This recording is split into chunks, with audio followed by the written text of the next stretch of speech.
Now in today's class we will continue the executive only, and the first thing that we will be taking up for discussion is the Council of Ministers.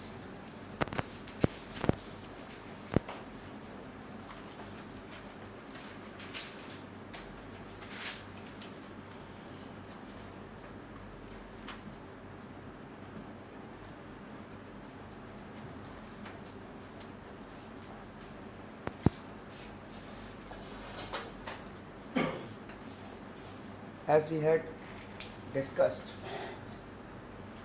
in the last class only, that Article 74 provides for the Council of Ministers. It says that there shall be a Council of Ministers with the PM as the head to aid and advise the President who shall act on such an advice. So, we had discussed the constitutional provision regarding the Council of Ministers, that Article 74 provides for it. The same pattern of the government structure that we see at the central level is followed at the state level. At the central level, we have got the Prime Minister and his team, and at the state level, we have got the CM and his team. When we say Council of Ministers, the Council of Ministers comes into existence as soon as the Prime Minister takes oath. So even if the Prime Minister will take oath alone, we can say that the Council of Ministers has taken oath. Means even if the PM will take oath alone, we will say that the Council of Ministers has taken oath. And after that, it is known as expansion of the ministry, that the Council of Ministers has been expanded. Now, when we talk about the COM is a composite body, and it consists of various types of ministers. I'll discuss the things with the help of an illustration. For example, we have got the Home Ministry.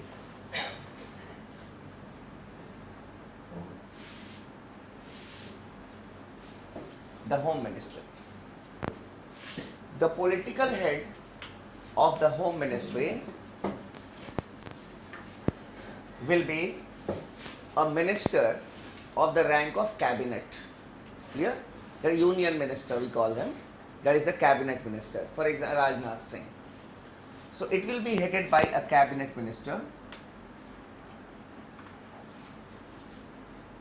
This is the first category of ministers. And below the cabinet ministers, we can have the second rank of ministers in a ministry to assist the cabinet minister. They are termed as Minister of State. It is only the nomenclature. It is not that it is Minister of State, means they will be serving at the state level. A nomenclature has been there. At the state level also, we have got the cabinet minister, we have got the Minister of State. It is to show the hierarchy. The cabinet minister is the senior most minister. Below him, we can have we can have Minister of State, and in a bigger ministry we can have two ministers of state also. At present, under the Union Home Ministry, we have got the two ministers of state, because it is a bigger department. In the railways, we can have two ministers of state. In the Ministry of External Affairs, we can have two ministers of state. It all depends on the Prime Minister. So they are the second rank ministers, and below them we can have the deputy ministers.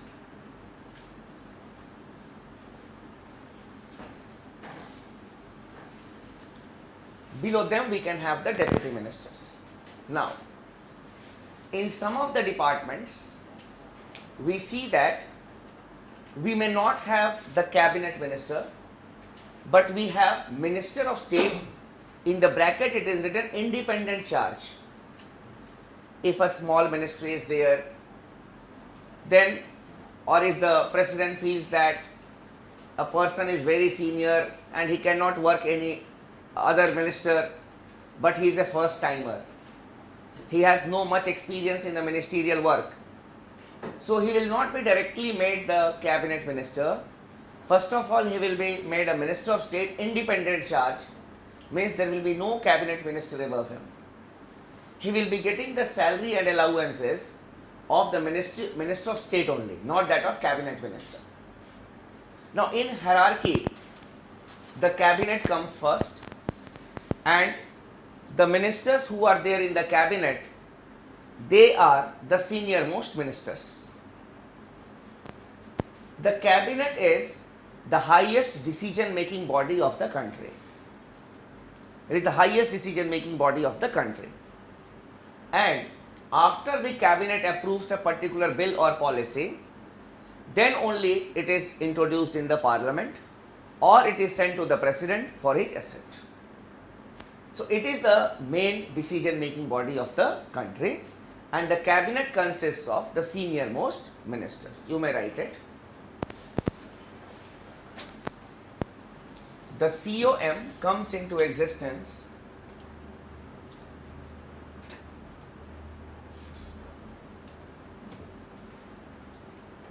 as soon as the Prime Minister takes oath. As soon as the Prime Minister takes oath. The PM alone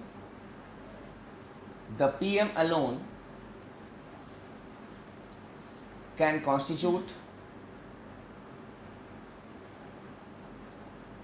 the Council of Ministers. The Council of Ministers. After that it is known as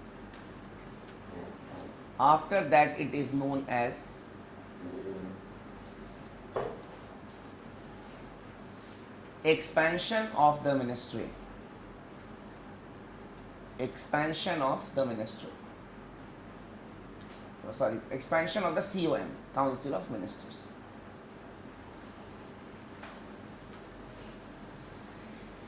In the next paragraph you can write, the COM is a composite body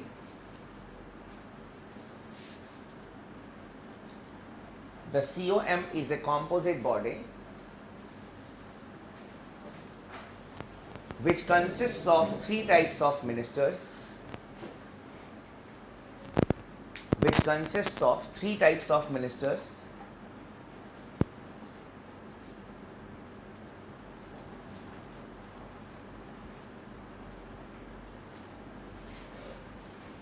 The cabinet ministers,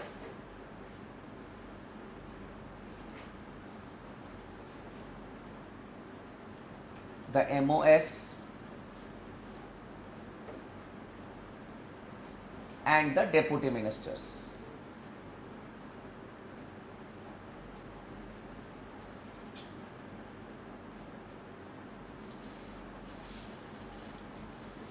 Here you can write as note, the classification of ministers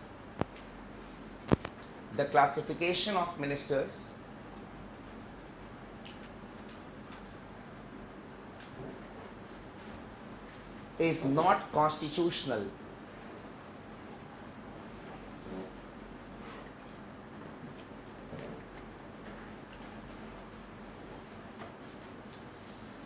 It is based on the conventions.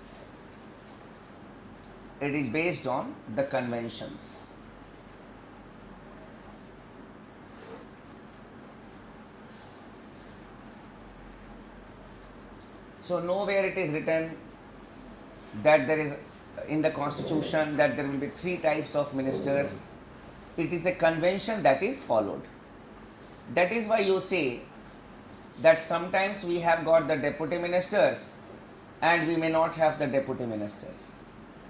Before 2004, in almost every council of ministers we saw the presence of the deputy ministers. But since 2004, we have not seen any deputy minister in the council of ministers. Even in the present council of ministers under our prime minister, there is no deputy minister who is there. We have got the cabinet ministers and the minister of state. So it is a convention, it may be followed or it may not be followed. Now you can write.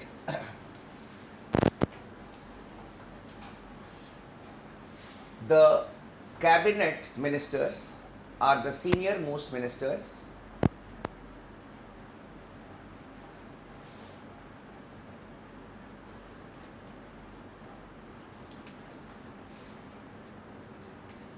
they always head the department or the ministry. They always head the department or the ministry if they are given one. If they are given one.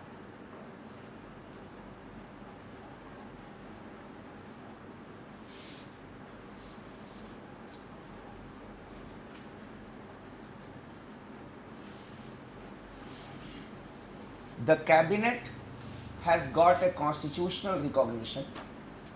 Yes, I said if they are given one, it means that a cabinet minister can be without a portfolio also. He can be without a portfolio or without a ministry also. We have got some examples here. For example, Mamata Banerjee, when the NDA had come to power, when Vajpayee ji was the prime minister, देखो what happens. First of all the ministers they take oath, and after that the portfolio is distributed. After that the portfolio means the ministry or the department, that is distributed. Now when the portfolio distribution was taking place, at that point of time Mamata said, I want railways. Clear? I want railways. Nitish also said, I also want railways. Both wanted railways. But Nitish had more numbers, so Nitish got railways. And Mamata Banerjee remained a minister without a portfolio. Clear? No work, nothing, just come, attend the cabinet meetings, draw salary allowances and then go. Easy life. So that is what I said. That is, if they get one. Means they can be without a portfolio also. Another example, you may have heard the name of Mr. Natwar Singh. Natwar Singh was the external affairs minister during Manmohan Singh's first term as the prime minister, that is 2004. And his son was involved in a scam, United Nations scam. And what happened? Natwar Singh was asked to put his papers, means he was asked to resign as the Minister of External Affairs. So he did not resign from the Council of Ministers, but he resigned from the External Affairs Ministry only. So he remained a minister without a portfolio for some days. That is why we have used this word, if they get one. Clear? They always head the ministry if they get one. That was the reason why, because some of you may be thinking, that is how a minister can be without a portfolio. But we have got some cases, that is why, technically speaking, we have used this sentence. Next, you write, the cabinet has constitutional recognition. The cabinet has constitutional recognition under Article 352 of the Constitution. Under Article 352 of the Constitution, which holds that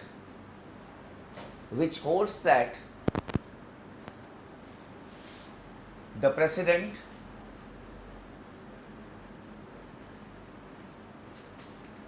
shall proclaim the national emergency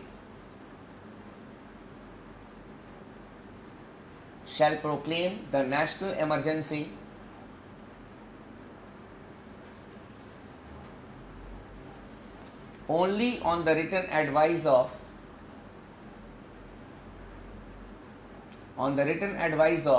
the cabinet.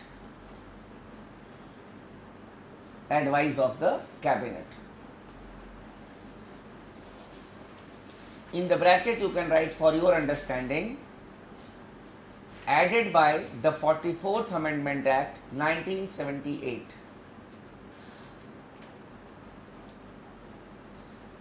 Now what we have written here, that nowhere in the constitution the word cabinet has been mentioned, clear, except at one place, that is under article 352, and it was not there in the original article 352, but it was added by the 44th Amendment Act 1978. It says that the President shall proclaim the national emergency on the written advice of the cabinet. So it is the only article of the constitution where the word cabinet has been mentioned. Everywhere the word council of ministers has been mentioned. So if someone asks you that what is the status of the council of ministers in the constitution of India, your answer will be the cabinet has got a constitutional recognition under article 352. It is not having a constitutional status. Constitutional status means there shall be a cabinet, but it says that okay, the President shall proclaim national emergency. It means that the constitution recognizes that there is something called the cabinet in this country. Now coming to the MOS, Minister of State. Second rank ministers. Second rank ministers.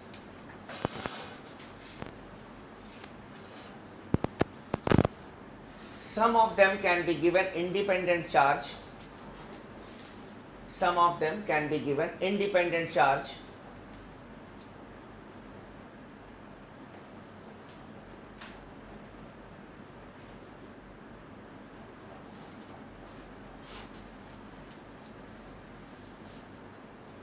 Of a ministry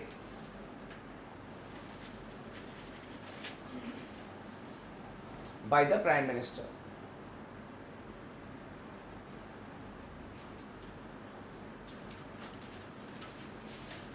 They can attend the cabinet meetings. They can attend the cabinet meetings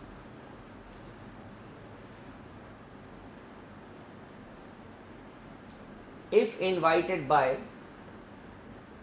They can attend the cabinet meetings if invited by the Prime Minister.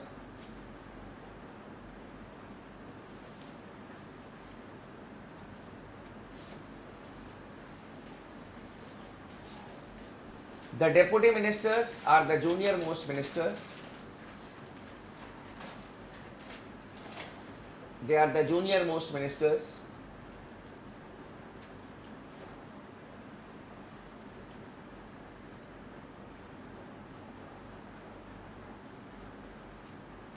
They never had a ministry.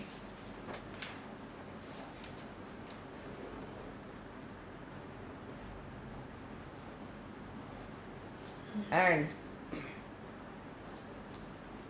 can never be invited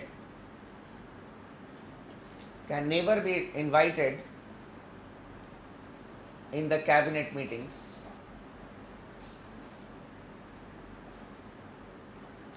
In the cabinet meetings.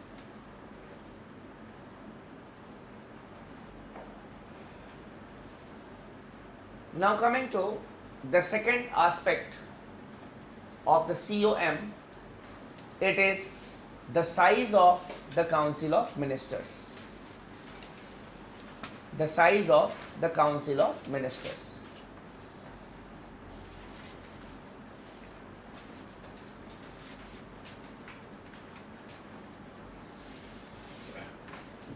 Under the original constitution, the size of the Council of Ministers was not fixed. and what we used to see was that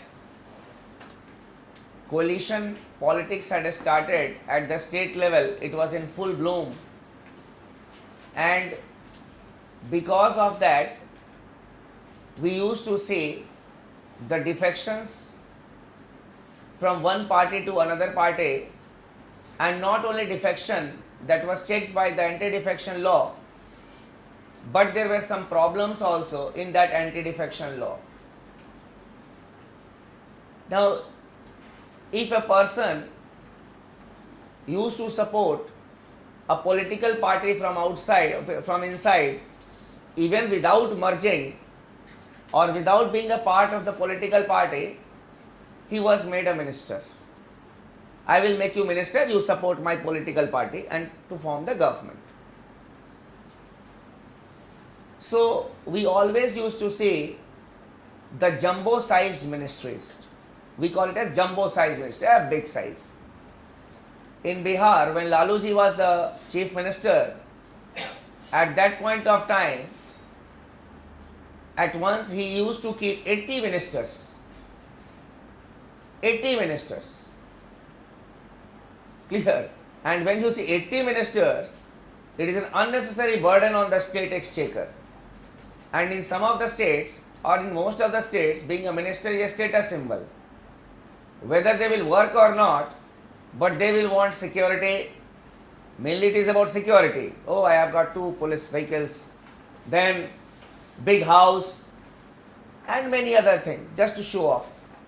So 80 ministers were there when Laluji was the chief minister, and obviously it was an unnecessary burden on the state exchequer.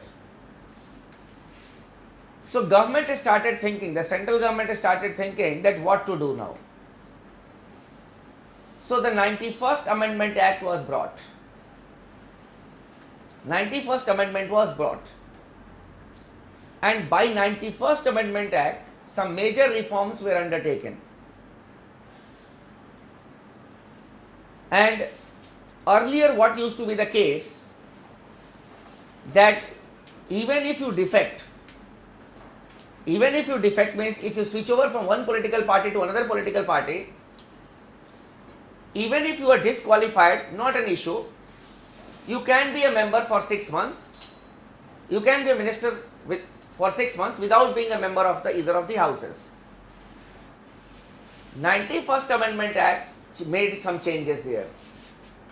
First, if a person is disqualified under the anti-defection law, he should not be made a minister till he is elected back again in the house.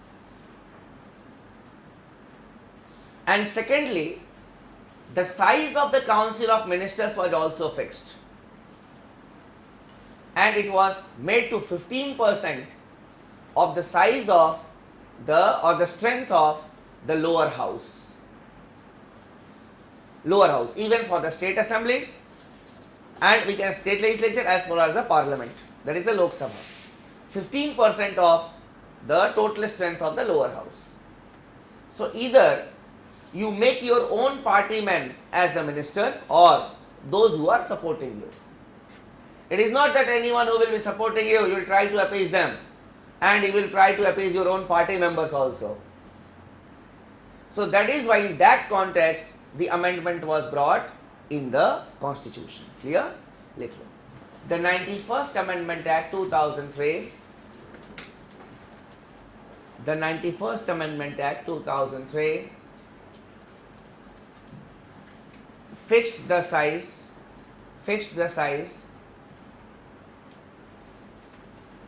of the Council of Ministers. Council of Ministers.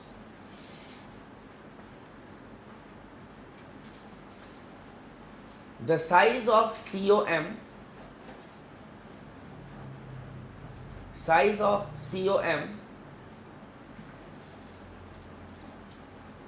including the PM,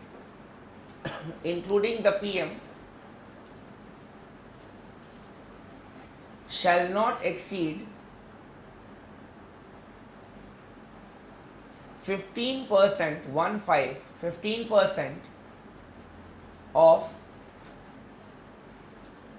the total strength of the lower house, that is Lok Sabha.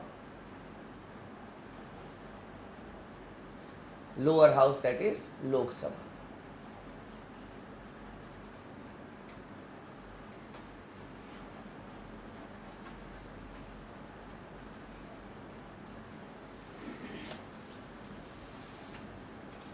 Now coming to the responsibilities of the Council of Ministers.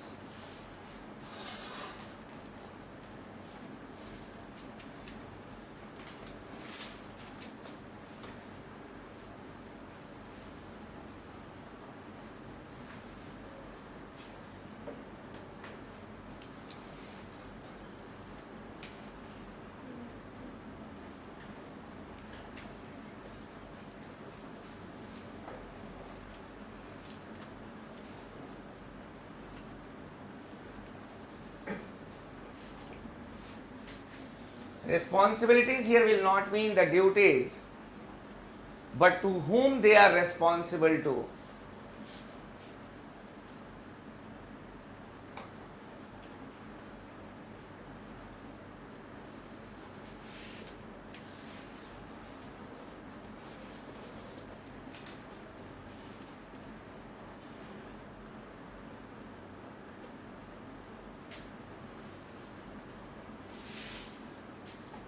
To whom the ministers are responsible to.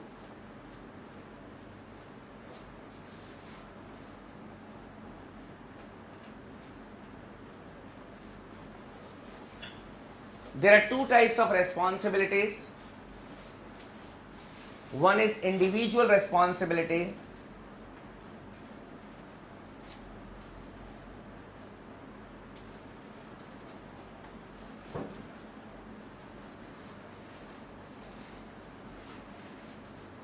And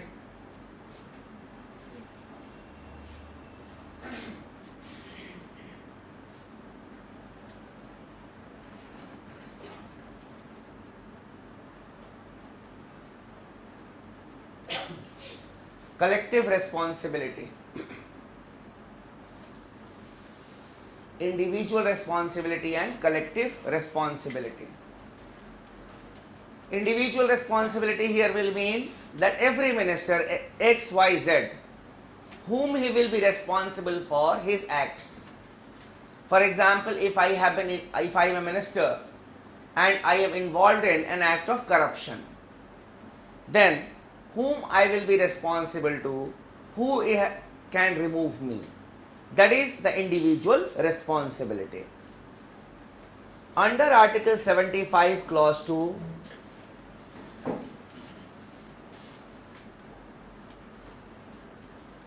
a minister is individually responsible to the President.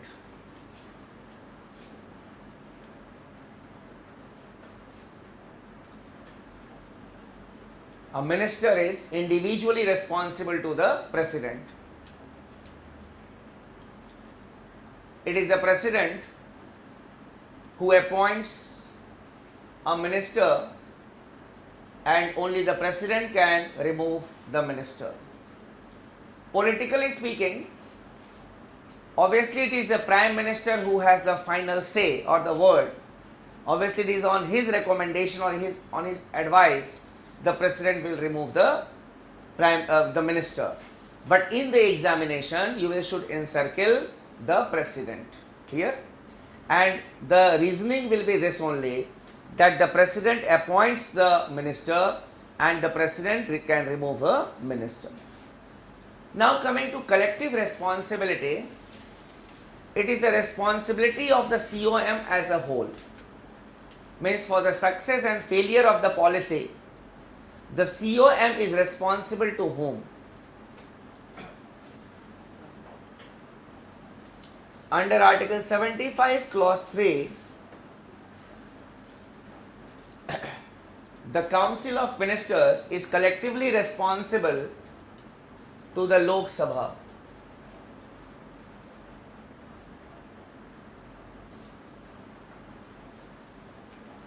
It is collectively responsible to the Lok Sabha. What is this collective responsibility? It is